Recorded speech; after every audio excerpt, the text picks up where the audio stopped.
तुम्हाला? हे नको वाचू खालचं वाच. काय बरं त्याच्यातला रॅन्चो कसा आहे? तो पिक्चर मधला रॅन्चो कसा आहे? आमिर खान कसा आहे? बुद्धी फास्ट आहे ना त्याची. हा जो माणूस आहे ना त्यांचं नाव आहे फुनसुक वांगचूक. जे तिकडे आहे ना मूवीमध्ये त्यांचं नाव आहे सोनम वांगचूक. खरं नाव काय आहे? सोनम वांगचूक. आमिर खाननी सोनम वांगचुकांचा रोल केला आहे. जर तू जर का खूप चांगलं काम केलं भविष्यात तर तुझा रोल कोणीतरी घेतं, कोणता तरी ॲक्टर, आणि तू जर पिक्चर बनतो का बरं तुझं काम दाखवण्यासाठी तो पिक्चर बनवलेला आहे. तर हे ते खरे रॅन्चो आहे. फुनसुक वांगडू त्यांचं नाव त्या पिक्चरमध्ये, इथे त्यांचं नाव सोनम वांगचूक आहे. त्यांना जेलमध्ये टाकलं आहे. का बरं टाकलं माहिती तुम्हाला? आपलं महाराष्ट्र कसं राज्य आहे, आपण काय लिहितो नाशिक जिल्हा महाराष्ट्र राज्य, तसं ते राज्य नाही लिहू शकत. ते लडाखमध्ये राहतात. लडाख आहे ना आपल्या सगळ्यांना जायचं असतं लडाखला, आपल्या सगळ्यांच्या 20-20मध्ये असतं लडाख.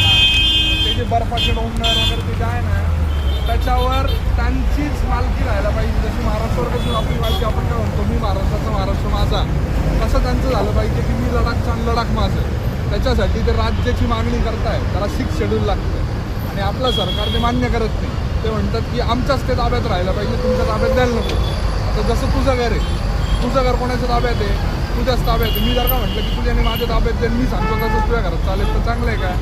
आणि तू जर का म्हटलं की माझं घर आहे आणि माझ्याच ताब्यात राहील तर तुला जेलमध्ये टाकायला पाहिजे का?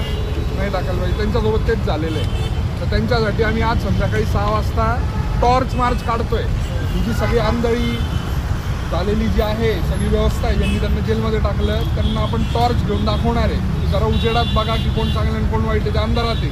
अंधाऱ्या खोलीत आपल्याला सापडतात काही, आपण लगेच मेणबत्ती लावतो. तशी ही मेणबत्ती आपल्याला त्यांच्या ह्याच्यात लावायची आहे. आणि त्याच्यासाठी तुम्ही यायचं आज संध्याकाळी 6 वाजता. आणि नाही जमलं यायला तर प्रत्येकाला सांगायचं की तुम्ही त्या टॉर्च मार्चमध्ये जा आणि त्यांच्याबद्दल अभ्यास करा. एकदम अभ्यास करण्यासारखा विषय बरं का.